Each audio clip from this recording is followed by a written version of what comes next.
Mr. Alex Sobel.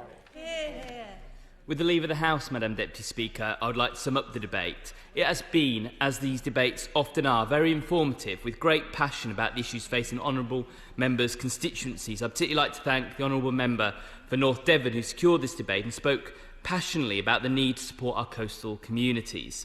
The UK tourism industry is the sixth largest in the world, employs 3.3 million people and generates revenue of £155.4 billion. This debate we've had a tour of the nation, and this summer I myself visited many different parts of our tourism sector to see the impact of COVID and the effect of government support and what additional measures the sector needed. You can't truly understand the impact unless you've seen it firsthand.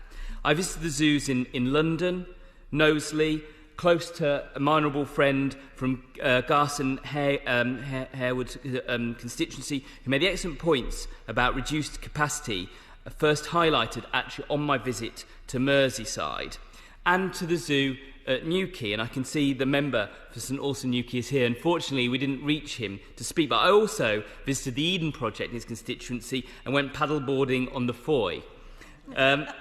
As well as that, I visited aquariums in Brighton and Plymouth. I visited Hever Castle and Powderham Castle. I visited the site of the proposed Eden Project North in Morecambe and the Winter Gardens there. And I went to the Manchester Museums and Galleries and Crown Hill Fort in Plymouth. I visited the Brighton Pier and I-360 and the Van Gogh immersive experience in York, in my humble friend from York Central's constituency, who made an excellent speech about the need to return confidence to our sector. And although I didn't visit Warwick Castle this summer, I did visit when I was a child, and I'm sure my honourable friend will invite me back to go and visit there again. I also stayed at the Seven Bays Caravan Park in North Cornwall, and I'm pleased the honourable member for cities of London and Westminster stayed at Unison's Croyd Caravan Park. And I met hotel, restaurant and bar owners around the country, sometimes in person and sometimes on Zoom. Each had unique perspective, but all had the same central problem of a huge financial black hole caused by the 3.5-month closure of their organisations and a huge drop in visitor numbers. They all spoke about their fear of the coming winter and their future prospects. Tourism was always going to be hit hard by a pandemic, which meant that people had to stay at home. When some of the restrictions were lifted in June, when the sun shone and the newspapers led with photos of bursting beaches and packed out towns, it seemed to many that summer and the tourist industry underpinning it might just have been spared. But tourism reopened later than any other industry, and despite what the front pages might have shown, it has been and still is operating under severely restricted capacity. The industry might have had an okay August, but it lost Easter, May half-term, 2 bank holidays and the whole of June. Those 4 months are crucial to the industry. And 92% of tourism businesses said that their revenue had decreased by more than 50% as a result, a point made by the honourable members for Edinburgh East, East Devon and Glasgow Central. This means the industry effectively is operating through 3 consecutive winters, 2019, 2020 and the winter of coronavirus. Visit Britain has forecast that tourism revenue in 2020 will decrease by £68.8 billion, which equates to a loss of over 1 million full-time jobs. When we consider the 300,000 outbound jobs also at risk, then the figure is close to 1.35 million, a third of all tourism jobs. That's 1.35 million full-time jobs that could be lost in the sector, 1.35 million people with bills, people with families to feed, people that need and want to work to provide and contribute.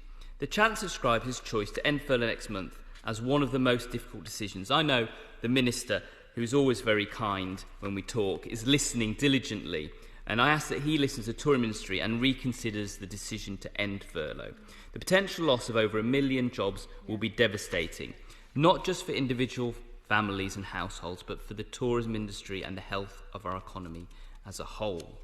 With much of the tourism industry yet to reopen and the main summer tourist season ending in September, ending the furlough scheme means 2 things: mass unemployment and mass business closures. It's easy to think about the tourism industry from the perspective of the consumer. We can all imagine ourselves sacrificing our holiday in order to save lives during a deadly pandemic, but we must remember that tourism means jobs. We know that the UK tourism industry is one of our biggest employers. We know it's worth 9% of GDP. But what many people don't realise is also the largest non-governmental mechanism for transferring wealth from urban to rural and seaside communities, a point made by the Honourable Member for Arfon in his speech. And those rural and seaside economies are important. Coastal tourism pre-COVID was valued at £13.7 billion in England and £17.1 billion for GB. Tourism employs 20% of the workforce in most coastal towns and more than 50% in many, including Newquay, St Ives, Skegness, Maplethorpe, Cleveleys, Whitby and Minehead. The Honourable Member for Tiverton and Honiton made the excellent point that the food industry is inextricably linked to the prospects of tourism. Jobs in coastal towns have been disproportionately affected during the pandemic, and COVID has cost seaside towns across the country £10.3 billion in lost revenue, according to the National Coastal Tourism Academy. The Honourable Member for Bath made the point correctly that destination management organisations need support to help these economies, and the Honourable Member for Totnes on promoting domestic tourism as a whole. That's not to say that things were rosy for these coastal regions before COVID. It's no secret that many seaside towns in Britain have been struggling for many years. Poverty, inequality and deprivation, presided over by successive austerity-driven Conservative governments, have meant many coastal towns have been in social and economic crisis since long before the pandemic swept ashore. My friend, the Right Honourable Member for Holborn and St Pancras, when he was in Cornwall, said, "We need a targeted extension of the furlough scheme for the hardest hit sectors and proper support in place to help those who are unemployed back into work. People are worried about their job prospects. The Labour Party is focused on fighting for every job in every part of the country." He is, of course, absolutely right. He said it in a coastal town. As he and we all know, it must include revitalising our coastal communities, reviving jobs and industries and diversifying those economies. The current crisis has made it patently clear that this is more urgent than ever. We cannot discuss tourism in earnest without acknowledging the hospitality industry, one of the key forces powering UK's tourism economy. Hotels, pubs and restaurants rely on the tourist trade and vice versa. Equally, the coach industry, which delivers these customers to the hospitality industry, has been absolutely decimated by this crisis, a point well made by the Honourable Members for Angus and Sedgefield. And while the Chancellor seemingly saved the day with Eat Out to help out, and it cannot be denied that the nation ate out with gusto, the fact remains only half of restaurants are open and 2/3 of businesses are still not making a profit. The number of staff furloughed still remains similar to July, with 51% of hospitality staff still not back at work in August. Taken with the fact that over 80% of employees in the tourism industry have been furloughed, compared to 32% of total UK workforce, it's clear that support for everyone at the end of October will be disastrous. It is a one-size-fits-all approach which is destined to fail. We need a targeted extension of the furlough scheme to protect our most vulnerable workers and industries through this critical time. And I'm pleased the Honourable Member for North West Norfolk and North East Fife made these points in the debate. As a party, we're also calling for a £1.7 billion hospitality and high streets fight back fund to help tourism and hospitality businesses who are unable to fully trade. We're calling for this as Labour recognises the government's one-size-fits-all approach to jobs risks community-reliant tourism falling through the cracks. As a minimum, the government, rather than clawing back the underspend in grants, needs to redeploy that to other industries, particularly those struggling in the visitor economy. Whilst the pandemic has dealt a devastating blow to our tourism industry, with a swift and urgent government intervention, there is an opportunity not just for survival, but for recovery and growth. An opportunity to limit the long impact of COVID-19, not just on people's livelihoods and businesses, but on our towns and our collective heritage and history. Thank you.